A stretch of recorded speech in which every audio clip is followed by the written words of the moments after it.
Haven City, the hive of corrupt governments, extreme poverty, slavery, guns, and general hopelessness. On the other hand, you have Vice City, land of neon nightclubs, sick-ass music, and beautiful beaches, but don't try swimming in the water, expensive cars, and giant mansions. Also drugs, guns, gangs, corrupt politicians, and loads of prostitution. These games may give off wildly different atmospheres, but I decided to compare them based on one key thing: they're amazing maps. A lot of you are probably saying that I should compare Haven City to Liberty City instead, because it has a much more similar tone, looks more similar, and overall just makes more sense to be put together. The problem with this is that Liberty City is an incredibly shit map and I don't want to talk about it. Where the fuck is this bridge? I have no idea where this bridge is. Look, if you've got one bridge leading out of the city, why not have multiple different roads connecting to it? Is this the bridge? This isn't the bridge. But where is the bridge now? Is this the bridge? Also because Vice City and Jak 2 came out around the same time. But before I talk about the actual video, I want to talk about this really cool thing called Jak Month. Jak Month is a celebration of Jak's 20th year anniversary. Basically, loads of Jak fans are going to be making artwork, videos, streams, among other content to celebrate and hopefully spread awareness about this underrated franchise.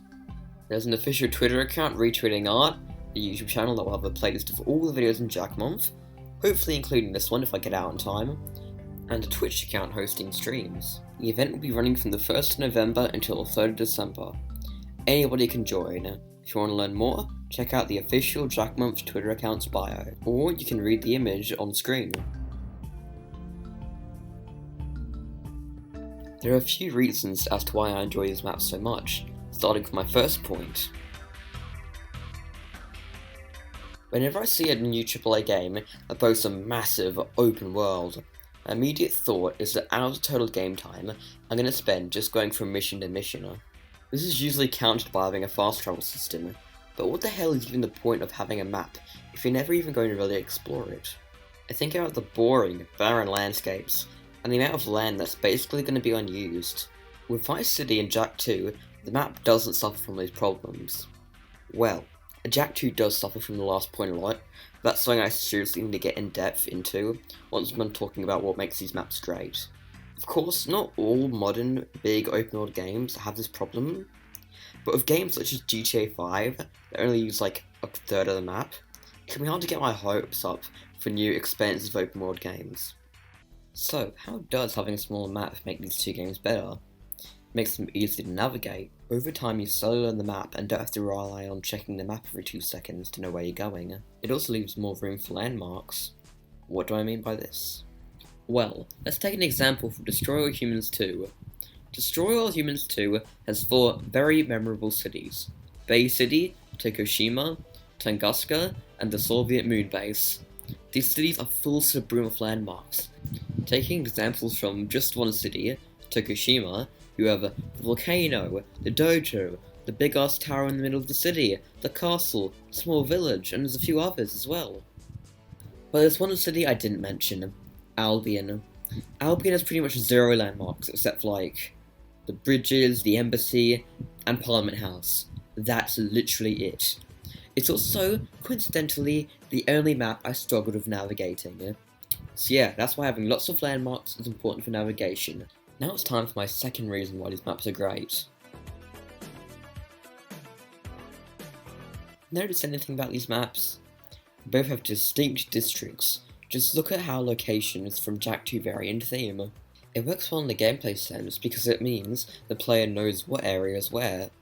It's hard to get lost when going between these areas because they're all very distinct. If you show me a random image for a random part of the map, I bet I know where it is. I bet I could get a 100% score if I played some sort of Vice City GeoGuessr.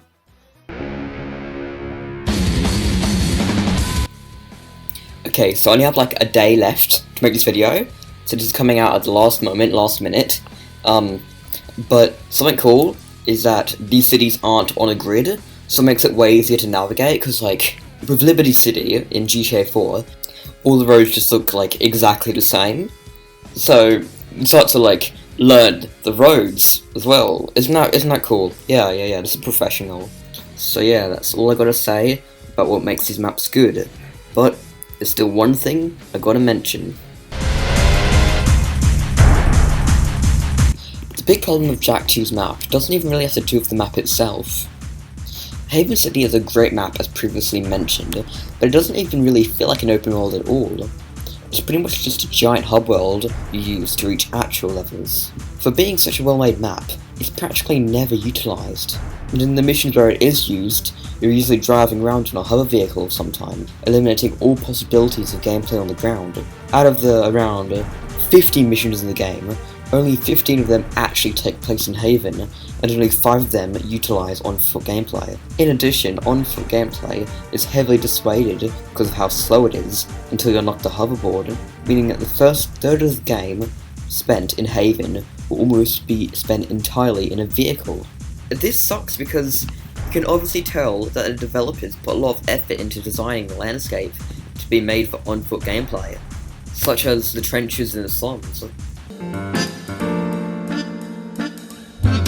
To wrap things up, Vice City and Haven City are incredibly well-made maps that more developers should seek insight from. The use of a smaller land area, landmarks, distinct districts, and not being on a grid comes together to provide a unique and memorable experience. It's a shame that more modern video game developers go for quantity over quality, and it's a shame that Jak 2 didn't utilise this map very well. If you enjoyed this video, smack your dick against that like button. I make a lot of GTA content relating to a lot of older GTA games, so if you're into that, you can subscribe as well. Bye, lad.